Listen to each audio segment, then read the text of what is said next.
Welcome back to the podcast. I'm so excited to have Mr. Jason Brooks on the show. Jason and I met months ago in Orlando at the Food and Restaurant and Pizza Expo, and it was so awesome. He came up to me, and we're such like-minded thinkers, and we both have a huge passion, not only for this, but also about leadership. And you've heard me talk about leadership quite a bit lately on the podcast, and Jason has so much to share on how to get the most from your team, how to instill accountability, and how to really just give amazing dining experiences through your team, which are the foundation of your business. I could go on, but it's all going to come out in this conversation. Also, Jason is launching a new book this month. Every Leader Needs Followers, which is a really strong title. It says it all. So stay tuned to this episode. You're not going to want to miss it. Thank you to our sponsors, and don't miss the show notes to this week's episode. There is a link there for the Profit Maximizer. It's something that delivers immediately actionable ideas on how you can increase profits in your restaurant. I created it. I practice these principles in my restaurants for 20 plus years. It's going to make a difference. For less than the cost of a craft beer, for only $7, you get the Profit Maximizer. So check that out. The link is in the show notes. Thanks for tuning in. Now, on with the episode.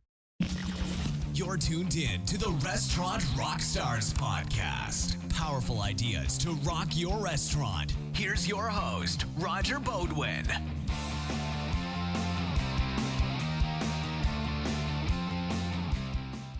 Rockstars. In my restaurants, the fried foods were cranking out of the kitchen. But dealing with the fryer oil and cleaning hoods from all that grease, what a hassle.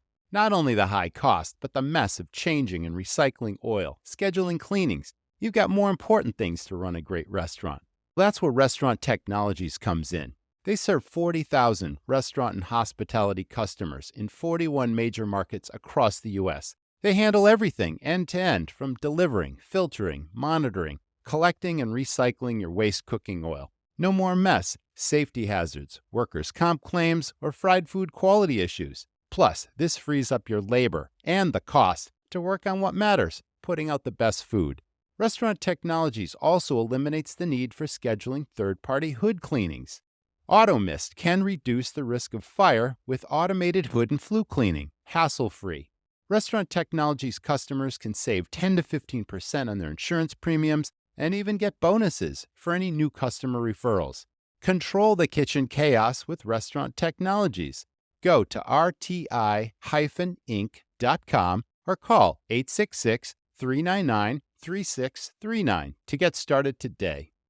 Listen, hospitality is constantly evolving. At the 2024 National Restaurant Association show, you'll find everything you need to plate up success for your operations. Whether you're looking to satisfy shifting diner expectations, navigate razor-thin margins, or capture data-driven strategies to boost marketing or offset labor challenges, take it from me, the show has your missing ingredient. See tomorrow's ideas come to life and explore over 900 product categories, from award-winning food and beverage items to innovative back-of-house equipment and technology. Believe me, this show is huge. Visit the official show website at www.nationalrestaurantshow.com and register with promo code PODCAST24 to save $55 off the current show rate. To stay on top of your business and ahead of what's next in hospitality, it's the biggest show for food service, only in Chicago, May 18 to 21. Promotional offer expires on May 16th. Welcome back to the Restaurant Rockstars Podcast. Thanks so much, audience, for tuning in. Jason, welcome to the show. Good to see you again. Thank you, Roger. It's been some time since we last saw each other at the Florida Restaurant and Lodging Show, but it is great to see you again. Absolutely. I love speaking to crowds, as do you. I love these food shows. They're so full of energy. Operators are out there looking to improve their business. And I believe it's a passion of both of ours to deliver a message and to somehow transform lives, change businesses, up-level thinking. And we're going to talk a little bit about that. So yeah, it was great to meet you in Orlando, and I really appreciate your kind words. You came up to me afterwards. You appreciated the presentation. We had a chat, and here you are, because we're like-minded. So thanks so much. Tell us where hospitality all began for you. Obviously, leadership is a big part of what you do and your message today, but hospitality is the foundation for both of us. So tell us your career story, or how far back you want to go is good with us. really, hospitality for me started at a very young age. And I think that is a lot of the origin stories that people tend to hear when it comes to restaurant influencers that are in this industry. But I started cooking dinner for my family probably at around 13 or 14 years old. And I really enjoyed it. I enjoyed it so much that I actually snuck off at the age of 15 to get my first job. Didn't even tell my mother. Just I was working for 3 weeks, and then one day she went to work, came back home, and there were more groceries in the kitchen than when she left. Now we had food, okay, but when she left and when she came back home, there was more food. She's Jason, where'd you get all this food from? And I'm like, Mom, I didn't do anything crazy. I went and got a job. But that's where Awesome. actually that it really started for me. And then from there, I've been a restaurant lifer.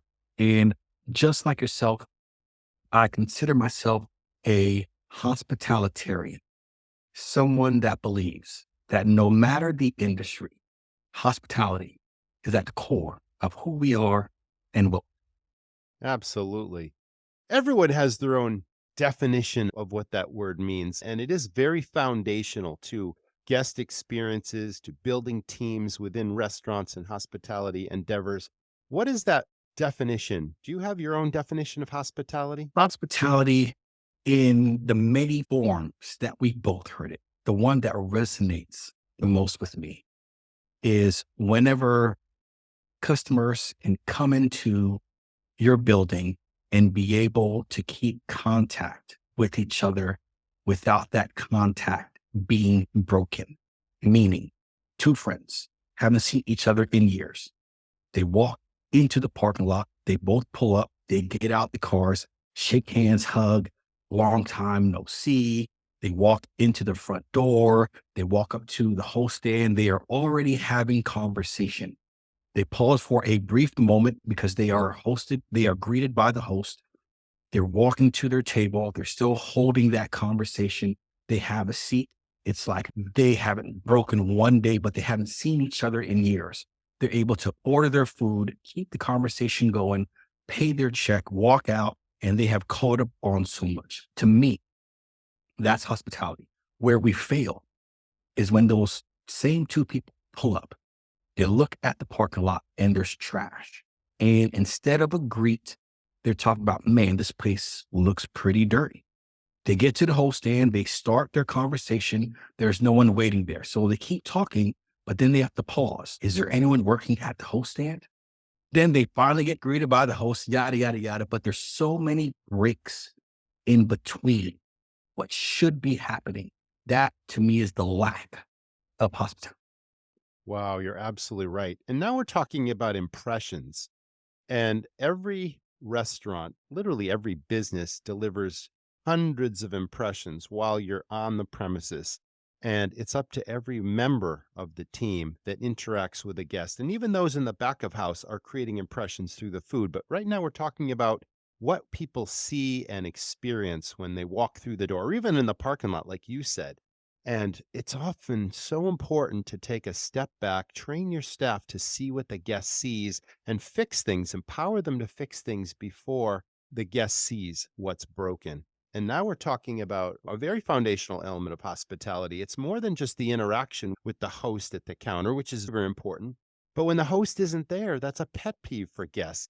It's a instantly noticeable thing like, is this restaurant dialed or is this restaurant chaos? And we can see it now. And unfortunately, we're going to talk about labor challenges right now, which often lead to this situation. But Mhm. we're talking about whether guests will return again. Are we leaving positive impressions the minute they pull into the parking lot, or instantly are we turning them off, setting the stage for a less than wonderful experience at your property? So I'm really glad you shared that. Let's talk about key learnings in your career that really made a difference, that really shaped you as a person, as a hospitarian, if that was the word you used. Tell me about Got really it. made a difference because you had numerous experiences. We all do in Mhm. careers. You talked about that first job that you had that was foundational. Um, Maybe mentors had something to do with this. Maybe somebody special in your life demonstrated what hospitality was and showed you the way. I don't know, but tell us about what you learned along the way that continues to make a difference in how you approach hospitality. That word mentors is a very magical word because there are mentors in all of our lives, and some of them are silent mentors. They don't even realize it. Some of them are active ones, and there is actual effort. There is scheduling. There is a plan around that mentorship. Some of my silent mentors goes back to my very first corporate management restaurant job. And that was actually at O'Charley's. This was back in I think it was '06 time frame. And for this gentleman, this general manager, Mark, he was the mayor of 4,000 square feet. He knew every single thing about every single person on his team. He knew what made them tick. He knew what made them go the extra mile. He knew what was going to make them slow down and slow down our throughput. He knew his numbers. He knew everyone at the corporate office. Wow. I mean, she just understood the big picture of his building, of his brand, of his customers. And I picked up so much from him, but he was my silent mentor. But that's where it was the positive effect. We've also all had the negative. Now, the positive and the negative mentors help shape us because it helps us to pick out who we want to be like, who we don't want to be like.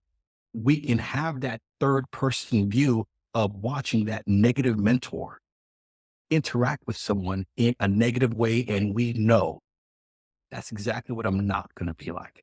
That's exactly what I'm not going to do. One of my active mentors, though, Pat Peterson, Chef Pat Peterson, he is currently Senior Vice President of Restaurants for Wagamama. And Pat Peterson, we started working together back in the Ruby Tuesdays days. Oh, I remember He Ruby was, Tuesdays, yes. yeah, Huh? he is an amazing active mentor. He's been with me from the beginning of writing this book, Every Leader Needs Followers, to giving me quotes, taking time out his day to give me quotes, give me feedback. I've even talked with him about some of my breakout sessions and my approach to the crowd, to the industry, to my branding. Those mentors like that, for them to do what they do, to take time out their day out of their own personal development to help us in our growth. It's just amazing. I was going to ask you next to define leadership because we just talked about your definition of hospitality, but I don't need to ask that question because you just defined it. Those two people embody what everyone should do if they're in a leadership position, whether you're an owner or you're a GM today, you're an aspiring manager. And I hate the word manager or management, Jason. And I know you and I share that philosophy, and I'm sure your book dives into it. We're going to talk all about that. But I want to emphasize, and I say this in many podcasts because I'm on a personal mission to eliminate the word manager from our business, our industry. Only because just because people are promoted to manager or they hold that title does not mean that they are competent, experienced to lead, that they inspire others, that they motivate others to optimum performance.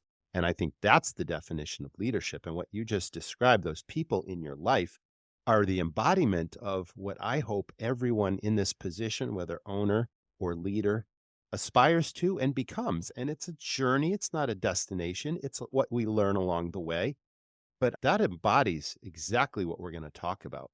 Talk about your particular leadership style. Tell me what shaped you and now how you approach leading others and even in your coaching practice, because you are a coach and obviously you work with clients. And this is a big topic, I'm guessing, in your coaching practice. So what is your style that you hope to impart to your clients so that they shift their thinking? You do want to go back to all three terms. So we have three terms. One has a very negative rap. You are correct. Manager management has the most negative rap out of all three terms for managing, leading, and coaching. I'm going to tell you why. Have you ever watched Despicable Me? Yes. with the minions, Of with the course. little yellow guys that are red Uh-huh. eyes. Yeah, I had little There's kids once to Kevin watch. Yeah, I know. with the two eyes with the overalls. Yep. Now, there's also Evil Kevin. On one of the movies, Evil Kevin was half evil, half good. He was half purple, Yep. crazy spiked hair, and then half good. Managers get a bad rap because they are the evil Kevin. There are days Kevin comes in. Kevin, the manager, comes in. He's happy, he's cheery, he's high-fiving, he's woo, he's on top of things, he's helping people, he's creating this great environment. And then there's days that evil Kevin comes in that literally has that dang syringe still stuck into his arm and he's flipping out. The crew doesn't know how to act and they don't know what to do. They're the same, but Kevin's still. Part of the reason why Kevin is inconsistent is because there's times we get into this management role as a manager with that title, but we never get formally trained for it. We get promoted because of how well we were within our current role. And we get into a new role and we think that because we were so successful in what we did, we can make others be exactly like we were. But managing others in a highly stressed environment isn't natural. It's something that's learned. And that's the biggest mistake that managers get the bad rap. Now, managing is a process. You do have to do it for a business, but then you have a leadership mindset. And you are correct. The leadership mindset is the one that truly affects the people versus the processes. The leadership mindset is whenever you're coming on board as a leader, you are looking at who makes decisions within these four walls. How can I understand every department? How can I know my team? How can I know their hobbies, what makes them tick, what makes them stop, what their anniversaries are, all the things to build a strong connection? How can I understand my customers' direct feedback and the way my customers like to give feedback so I can truly get to the core of how they view my business? There are several things that encompasses an efficient leader. Some of those also is when a group of people can't see what the next step should be or could be. But that leader, that visionary leader, is able to paint pictures so vividly that the whole team's, I can't believe I didn't see the answer. It was right before my eyes the whole time. But the visionary leader has that overarching view of the business, of the community, of the industry, and is able to paint the picture, say the words within a way that now everyone is going to jump on that plane, even though they know it's still being built, and get them there. Managing, yes. When we do it right, it can be good. We have leadership and then we have coaching. Managing and leading is the mastery of large groups. Coaching is the mastery of one-on-ones and small groups. It's the intense training of individuals to help them get on their personal goals, professional goals, their organizational goals of where they want to get to next. And when we can really master all three and know what to wear all three, we can not have the evil Kevins. We can paint the pictures that are very vivid, and we can be able to get into it with the individuals on our team by setting aside time for them to let us know what their goals are and be that mentor in order to coach them up for the next role. That's an excellent answer, because I think my next thought that you brought out in me is the complaints that we hear from owners or even GMs about, why can't I get my people to show up on time? Why can't I get them to do what I expect them to do? And I think shifting this mindset from being the boss that delegates to someone who recognizes talent and inspires and empowers people with additional responsibility, but then holds them accountable. I think accountability is the missing piece. And what does that word mean? That means me as a leader or an owner of a business has a certain set of high standards or expectations. But that comes from knowing the business from the 30,000 foot view, like you just described. I know the building. I know each and every person. I know what their jobs are. I could do that job myself because I've immersed myself in this business. Therefore, I have a very clear expectation of each individual person's job, what their performance should be, how that impacts the team, and how the overall experience impacts the guest. And that is where accountability is necessary to hold people to those expectations.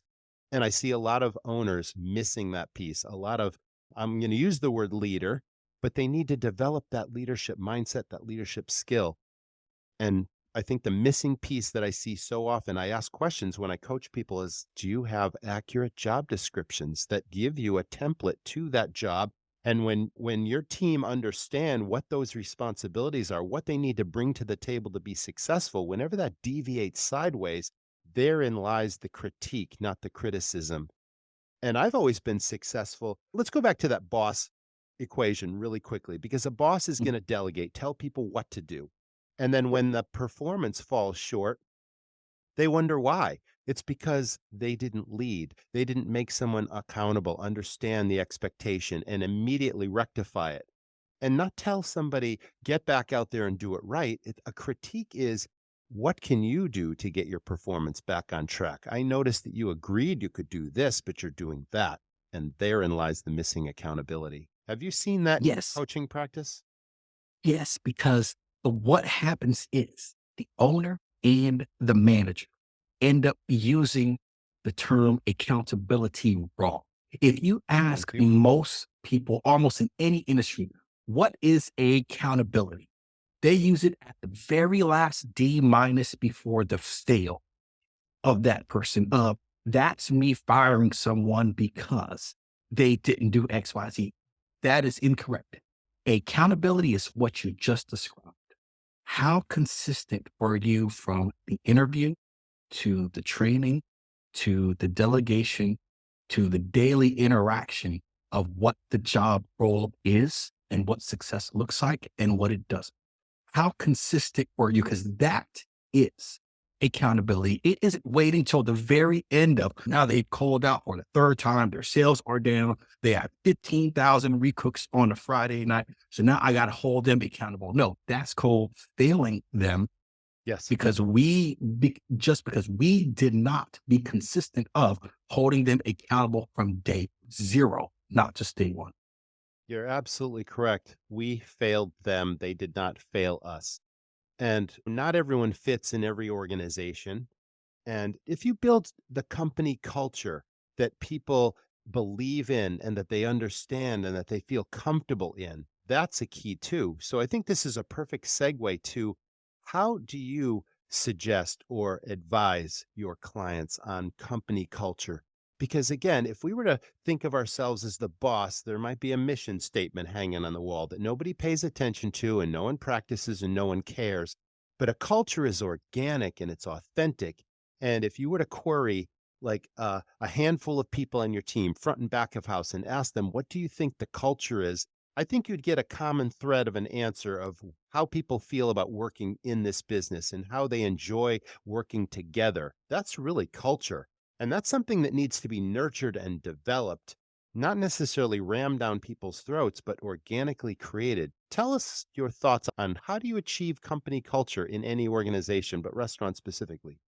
You and I have a very close friend that we both had the pleasure of interacting with. And his 7 words about culture resonates with me quite profoundly. That person's Chip Close. Chip Close said the best definition of culture that he heard was 7 words. People like us do things like this. That's what culture is. People like us do things like this. On Sundays at 8 a.m., people like us do things like this. Whenever it's out, we are about to go into a rush, people like us do things like this. Whenever you look at whether it's weekly, daily, whether it deals with finances, it deals with the interaction, it deals with speed, with throughput. People like us do things like this. That is what culture truly is. It's borders on the line of religion, of doing something in a set way every single time, no matter what happens. There may be things that tends to deviate. There may be fires. We all know about those fires. But in the situation, we do things like this, and that has to resonate within everyone. And that's what helps drive that culture. Oh, I love that answer. That's absolutely spot on for sure. Let's move into onboarding, the importance of how we onboard new people and then how we train Absolutely. them to deliver hospitality and to work together cohesively as a team with respect and teamwork. Because when that happens, a guest walks through the door, they immediately feel this is working. These people enjoy what they're doing. They're delivering amazing dining experiences. They're using their personalities, but that takes teamwork, it takes camaraderie, it takes chemistry, but first of all, it takes onboarding the culture, onboarding the expectations, creating the framework of what we just talked about with accountability. Let's talk about what's a best practice for a brand new hire walking through the door. It's like, where do we begin? Listen, from one restaurateur to another, and I hope you GMs out there listening as well are paying attention. Marketing should never be an experiment. Oh, I tried this or I tried that. No, any of your valuable dollars that you spend on marketing should absolutely be trackable. You should know exactly where the business is coming from and that it's driving return on your investment. You spend a certain amount of money, you want to make far more money in return from that marketing if you can track it. So pay attention. My friend Dyson runs a business called the Birthday Club, and his program is done for you because we know that everybody dines out on their birthday. It's a tradition, it's a celebration. But not only do they not come in by themselves, they bring many friends with them. They usually have free spending and large check averages. It's very profitable business. So why leave it to chance? Why let your competitors get all the birthday business? So again, the Birthday Club is a done-for-you program. All you have to do is check out www.jointhebirthdayclub.com/birthdayrockstar. It's a great program. If I still owned and operated restaurants today after decades, it's something I would definitely be doing, but it's worth checking out. Jointhebirthdayclub.com/birthdayrockstar. Rockstars, when I needed equipment from my former restaurants, I called Restaurant Equippers. Restaurant Equippers has served independent food service operators just like you going on 60 years. You'll find all the top names and extensive inventory at their huge warehouse stores in Ohio, Michigan, and New Jersey. You can shop equippers.com or call their national order office at 800-235-3325. Their experienced specialists will help you get the best equipment and supplies and save you money. Thousands of name brand products are available for immediate store pickup or shipment. Just like me, when you need something, you need it now. Restaurant Equippers will make sure you get the equipment and supplies you need when you need them at a price you want to pay. They shop the world to find the best products and value. Give Restaurant Equippers a call for all your equipment and supply needs or check their website, equippers.com. Roger, you hit my sweet spot. So Bring it, Jason. I'm gonna give you a long answer. Please do. The book, Every Leader Needs Followers. There are 10 keys in the book. Mhm. The first 5 keys are very intentional because the first 5 keys create the acronym MODEL. M for master your KPIs. Oh, I love that. O Yep. for owner-like orientation. D for delegate by creating mini GMs. E, engage through one-on-ones. And L, leading with the right mindset, managing versus leading versus coaching. Those 5 first keys are a repeatable process in order to help managers never lead alone again and help transform them into hospitality leaders. So you hit on key number 2, owner-like orientation. The onboarding process, one of the candies about the onboarding process that everyone can do right now, everyone listening can do right now, is first, we suck at onboarding. The reason why is whenever we bring someone in, we maybe get that table ready. We may put on 2 shirts, a hat, apron, name tag, stack of papers, and a pen. We meet that new hire at the front door, shake their hand. Would you like something to drink? Bring them on over, have a seat, go through our 10 commandments, go till the pen runs hot. That's the first wrong thing there, is because we are training them to own that table. Have you ever noticed the table we do orientation at ends up being their new break table? Because that's what we introduced them to. So then after the table, we take them to the back, put them on a laptop. We then go through some computer-based training. The second thing now that they only own is the table and that laptop. And then we put them on one position and we train them on that position. And for the next 6 weeks, this new hire comes in. The only thing that they're focused on is the new break table, the laptop, and one position. That's how we do things. Let's talk through how we can do things right. The easiest thing for us to get a better return on investment on our new hires, set up the same table: hat, apron, t-shirts, name tag, papers, pen. Walk them in, shake their hand. Are they thirsty? Have the table set up, and then say, let's go outside. And you walk back out the front doors with the new hire. You take them all the way to the curb, to the actual road where the cars are driving by. And you say, this is our restaurant. Our customers see our restaurant driving down this road and they look at it from the curb on in. So every single day we pick up the trash all the way from this curb all the way in, because whether they choose to dine with us today, tomorrow, or next week, this is how they always view our business. And it's an easy read.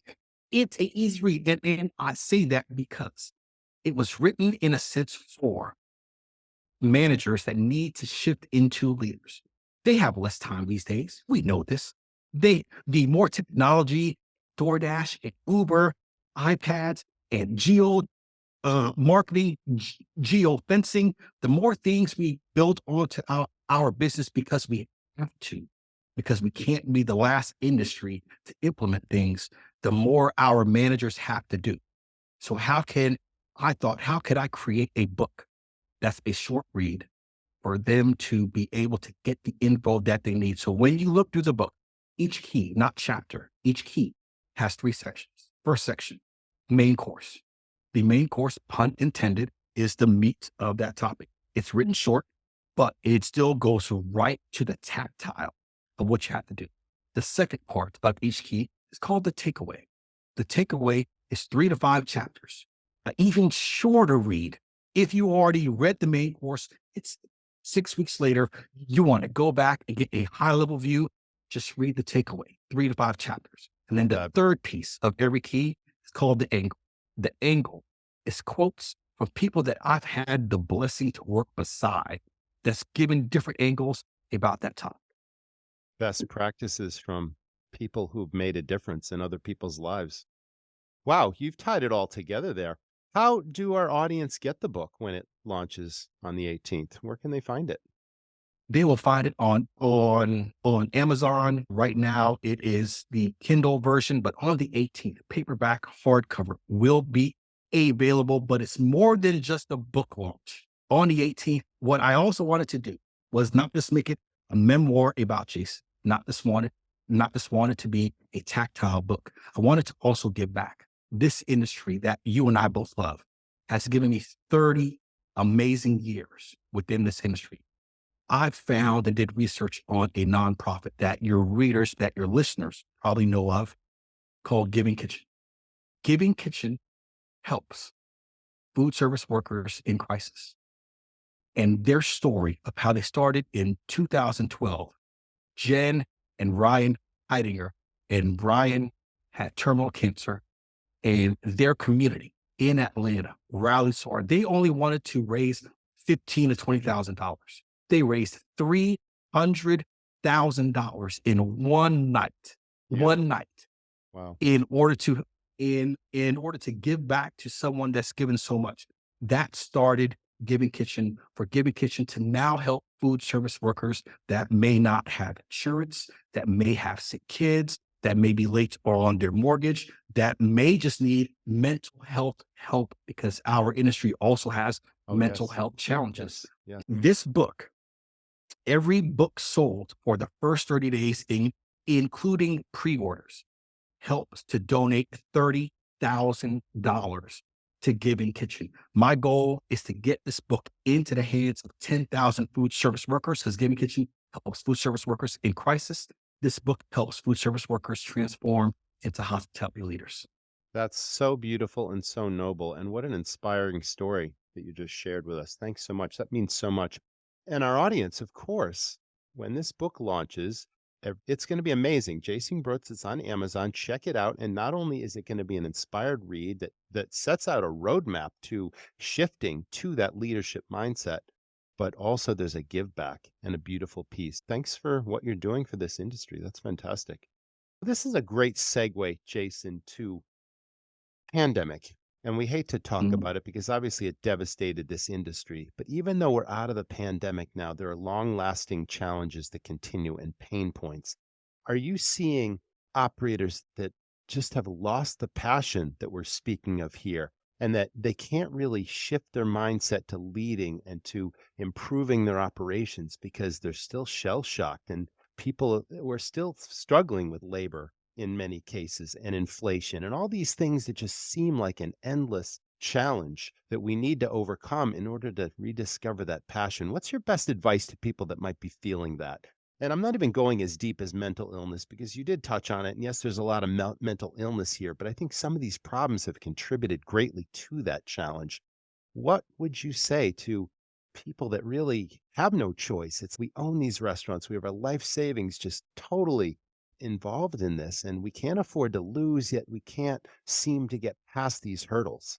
I know it's just such a problem and a pain point right now with many operators, and I'd really like to get your best advice on how do you inspire these people to just keep on going and move forward because the best is still ahead. I'd say first that it's us admitting to the fact that we have put to the side processes and culture that made us successful in the past. It goes back to the term culture. One of the things that happened during COVID was first, the industry of hospitality was known as our true second family. It was truly that we could leave our personal baggage at the door and the person that we worked beside had our back. The person we knew, that team was going to help us get to that next level. And during COVID, we had to make hard choices. We actually had to cut people from our work family, something that we thought would never happen. It had never happened in centuries. We had to cut people that were dedicated to us from our work families. Yeah. Some of that damage changed that industry. And during that time, many managers and owners had to start doing things several levels down. Yes, we can do everything that's in the business, but when we're doing everything, we're good at nothing. So whenever that happened, some of our soft skills that had us truly focused on the experience, that truly focused on the details, we pushed it to the side. And finding that way to recognize that is what happened is the first step.